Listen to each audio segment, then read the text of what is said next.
अथ हेमाद्रे संकल्प श्रीफलकुशतुलसीतिलयवाक्षतान् गृहीत्वा हेमाद्रिं शृणुयात्। नारियल, डाब, कुशा, तुलसी पत्र, जौ सहित अक्षत लेकर हेमाद्रि संकल्प सुने। अथ हेमादे प्रयोगः तद्यथा स्वस्ति श्री जगदुत्पत्ति स्थिति लय कारणस्यानंत वीर्यस्य रक्षा शिक्षा विचक्षणस्यादि नारायणस्य प्रणत पारिजातस्य चिन्त्या परिमित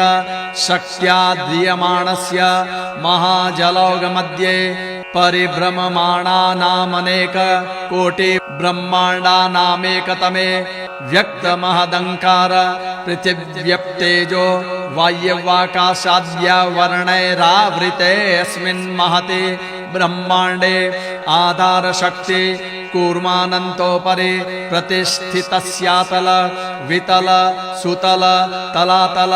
रसातल महातल पातालेते सप्तपाताललोकस्योपरितने भूर्लोक भुवर्लोक स्वरलोक महर्लोक जनलोक तपोलोक सत्यलोकस्याधोभागे चक्रवाल शैलमहावलय नागमध्यवर्तिनो महाकाल महाफणिराज शेष सहस्रफणानां मणिमण्डलमण्डिते ऐरावत पुण्डरीक वामन कुमुदाञ्जन पुष्पदन्त सार्वभौम सुप्रतीकाख्याष्ट दिग्दन्ते शुण्डोत्तम्बिते अमरावत्या शोकवते भोगवते सिद्धवते गान्धर्ववते काञ्चनवन्त्य लकावते यशोवते ते पुण्यपुरे प्रतिष्ठिते इन्द्राग्नि यम निर्ऋते वरुण वायु कुबेरेशानादि दिक्प्रतिष्ठिते लोकालोकाचल वलयिते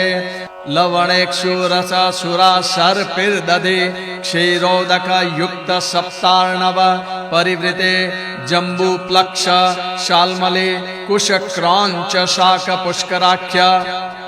सप्तद्वीपयुते इंद्रकांस्य ताम्र गभस्तिनाग सौम्य गंधर्व चारण भारते ते नवखंड मंडिते महेंद्र मलय सह्याद्रि हिमरिक्ष विंध्याद्रि पारे यात्रा व सप्तकुल पर्वत विराजिते मातंग हिरण्य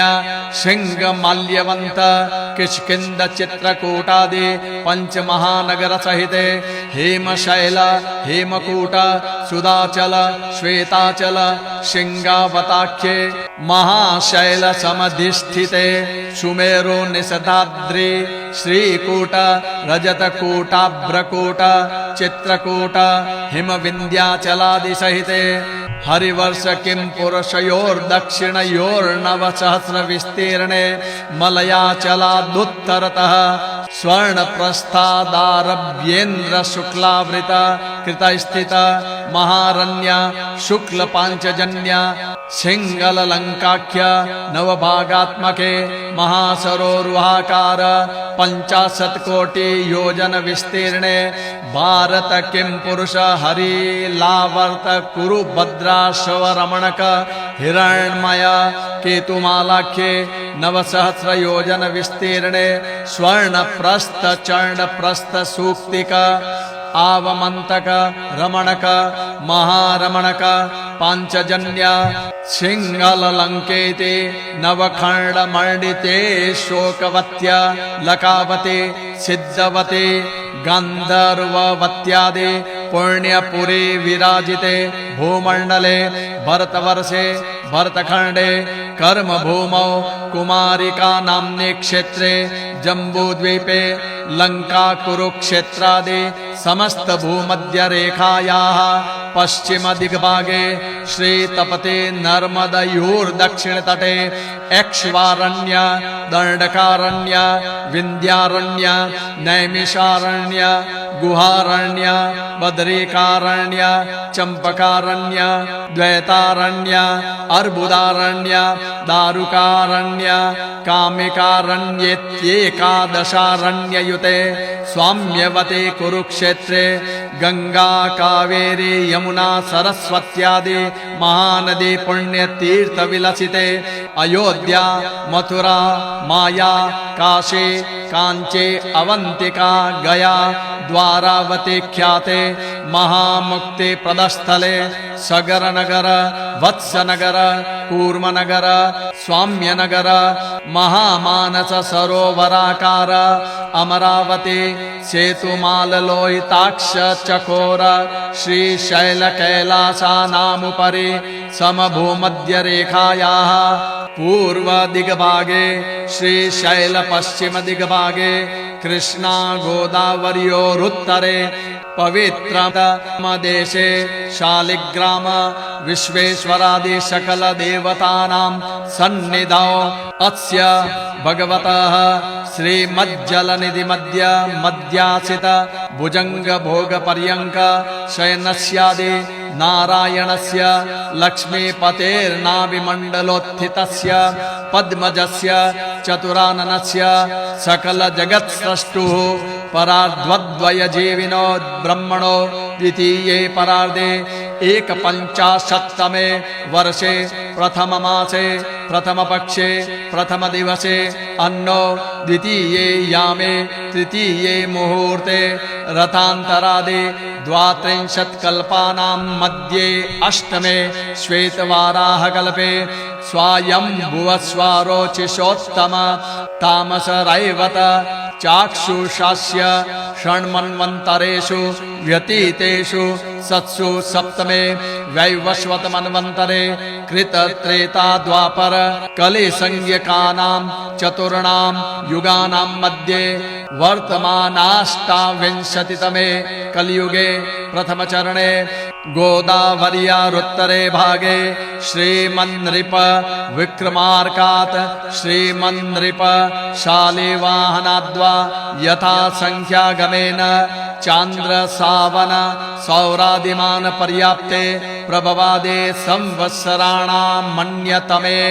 व्यावहारिक अमुक संवत्सरे अमुक अयने अमुक ऋतौ अमुक मासे अमुक पक्षे अमुक तिथौ अमुक वासरे अमुक नक्षत्रे अमुक योगे अमुक करणे अमुक राशि स्थिते चंद्रे अमुक राशि स्थिते श्री सूर्ये अमुक राशि स्थिते देवगुरौ शेषेषु ग्रहेषु यथा यथम राशि स्थितान् स्थितेषु सत्सु एवं ग्रह गण विशेषेण विशिष्टायां शुभ पुण्यतिथौ अमुक गोत्रोत्पन्न अमुक शर्माहम् अस्मिन् महापुण्यकाले दुस्तर संसार चक्रे नानाविध कर्म विपाक विचित्र विविधादृष्ट विचित्रासु चतुरशीति लक्ष भेद भिन्नासु योनिषु प्रत्येकमनेकविध परिभ्रममाणस्य केनापि सुकृताविर्भाव विशेषेणेदानीं मनुष्ययोनौ द्विजादि जन्म प्राप्तवतो ममानेक जन्माभ्यासादेरेतज्जन्म प्रवृत्ते तत्क्षण पर्यन्तं बालक कौमार यौवन वार्धकेषु जाग्रत स्वप्न सुषुप्त्यवस्थासु मनोवाक्कायेन्द्रिय व्यापारैः काम क्रोध लोभ मोह मद मत्सर कृतानां वाक्पाणि पादपायु चक्षुः श्रोत्र जिह्वा नासिकाभिश्च कृतानां प्रकाशा प्रकाश ज्ञाना ज्ञानकृत ब्रह्महत्या सुरापान स्वर्णस्तेय गुरुदार गमनादि तत्संसर्गिणां संसर्गेण च महापातकानां मातृपितृ गुरुपात्रादीनां ताडन तर्जन ब्राह्मण मर्म दोषकथन देवद्विज गोसंबंधी द्रव्यापहरण गुरुवदक्षेपण तडागाद्या रामछेदन विषम प्रयोगादि छंदो निंदाकरण अकृत्याकरणान्यायकरण धरणे वित्तापहरणादि विघ्नाचरणात्मोत्कर्ष परनिंदा परापवादा नृत भाषण पंक्ति भेद प्रतिश्रुता प्रदानादीनां ब्रह्महत्या समानानां पलाण्डूल शुनगृञ्जिदा विभक्षण पुष्पिणे मुखास्वादन क्षालनोदकपान मुखनिसृत कपिलापयः पान यज्ञोपवीत परित्याग कूटसाक्षी प्रदादीनां मद्यपान समानानां पितृष्व श्रीमातृष्व श्रीभातृ भार्यातनया भगिन्याचार्य तनया सेवक सखी भार्या प्रव्रजिता शरणागता धात्री वर्णोत्तमान्त्यजाद्य गम्यागमन जनितानां गुरुदार समानानां पशुसेवन प्रतिपत् प्रभृत्य नद्यायाद्यापनानग्नित्व पौरोहित्य देवालय संरक्षणीकरण कृषिकर्म शिल्प विद्याभ्यासादि जनितानां स्वर्णस्तेय समानानां ब्राह्मण स्त्री गमन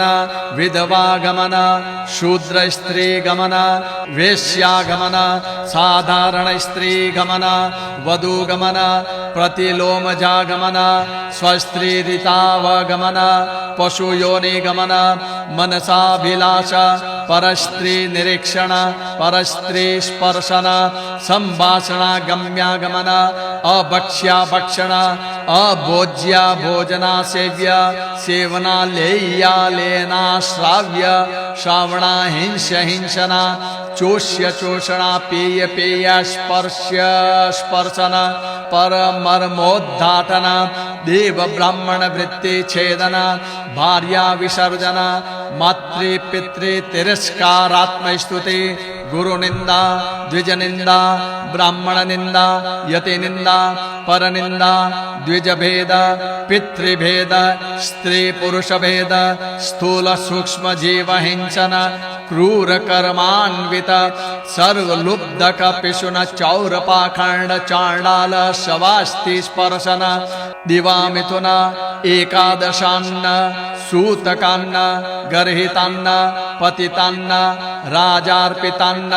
भिक्षुकान्न कांस्य पात्र भोजन बटाश्वर्थार्क कुंभी तिंदुक पत्र भोजन ऋणानपाकरण पर्ण विक्रय परभेदन गर्भपातन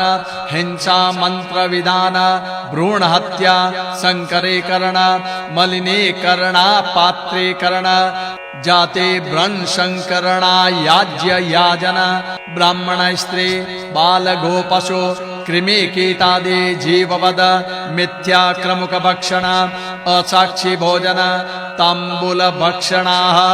खट्वारोहतोयपान देव गुरु ब्राह्मणाग्रे पादुकारोहेण गोयान वृषभयान महिषीयान गर्दभयानोष्ट्रयान ब्राह्मणयान अजयान भृत्याभरण स्वग्रामत्याग गोत्रीयत्याग दूरस्थ निमंत्रण विप्राशा भेदन अवंदिताशीर्वाद हय विक्रय रस विक्रय गो विक्रय कन्या विक्रय दासी विक्रय राज प्रतिग्रह परद्रव्यापहरण शौच विरहित स्नान विरहित आपोषण विरहित वैश्वदेव विरहित शूद्र श्वेत पंच भाग विरहित भोजन सहापत्य भोजन पतित संभाषण भोजन क्रमुक पात्र भोजन मार्जारोच्छिष्ट भोजन पतित पंक्ति भोजन परस्पर स्पर्श भोजन इत्यादि स्वप्नेन्द्रिय निपाताद्यष्टमी चतुर्दशी दिवा भोजन भानुवार पर्व दिन रात्रि भोजन गर्भिणी स्वस्त्री मनोरथाकरण कारागृह निवास मेद्य निवास नदी लंघन समुद्र स्नानादीनां पापानां परिहारार्थं मम समस्त पितॄणां स्वस्य च पुनरावृत्ति रहित शाश्वत ब्रह्मलोक फल प्राप्त्यर्थं च अत्र विशेष मम समस्त पितॄणाम् आत्मनश्च तथा विष्णुलोक प्राप्त्यर्थं अधीतानां मध्येष्यमाणानां चाध्यायानां स्थापन विच्छेदाक्रोश घोषण दंत विवृत्ति दुर्वृत्त द्रुतोच्चारित वर्णानां पूर्व सवर्णानां गलोपलंबित विवृत्तोच्चारित वर्णानां श्लिष्ट स्पृष्ट वर्ण विद्यट्टनादिभिः पठितानां श्रुतेनां यद्यातयामत्वं तत्परिहारार्थम् अष्टत्रिंशदनध्यायाध्ययने रथ्या सञ्चरतः शूद्रस्य शृण्वतोऽध्ययने म्लेच्छान्त्यजादेः शृण्वतोऽध्ययने अशुचिदेशे अध्ययने आत्मनो अशुचित्वे अध्ययने अक्षर स्वरानुस्वार पदच्छेद कर्णिका व्यंजन ह्रस्व दीर्घ प्लुत कंठ तालो मूर्धन्योष्ठ दंत्य नासिकानुनासिक रेफ जिह्वा मूली योषद्मानि योदात्तानुदात्त स्वरितादीनां व्यत्ययेनोच्चारे माधुर्याक्षर व्यक्तिः नत्वाद्यनेक प्रत्यवाय परिहार पूर्वकं सर्वस्य वेदस्य सवीर्यत्व संपादन द्वारा यथावत् फल प्राप्त्यर्थं ममद्वश्यानां दश पूर्वेषां दश परेषां नरकादुत्तारणार्थं माचोपवासादि महाव्रतानां तुला पुरुषादि महादानानां च कोटिगुणित फल प्राप्त्यर्थमैहिक सकल भोग प्राप्तये धर्मार्थ काममोक्षाणां सिद्ध्यर्थं मम च बालखिल्यादि सप्तर्षि मंडल पर्यन्तं सर्वराश्यपकर्ष संमिते काले रुद्रलोक निवास सिद्ध्यर्थं महापातक व्यतिरिक्तानां पापानां निर्बर्हणार्थं मनसोद्दिष्टं देह शुद्धि प्रायश्चितं सुवर्ण तन्निष्क्रयभूतं मनसोद्दिष्टं द्रव्य महामुत्सिजे तेन पापः महाविष्णोः प्रियतां ततो गंगादितीर्थ स्नानमहं करिष्ये इति हेमाद्रिं श्रुत्वा भस्मादि दशविध स्नानं कुर्यात्।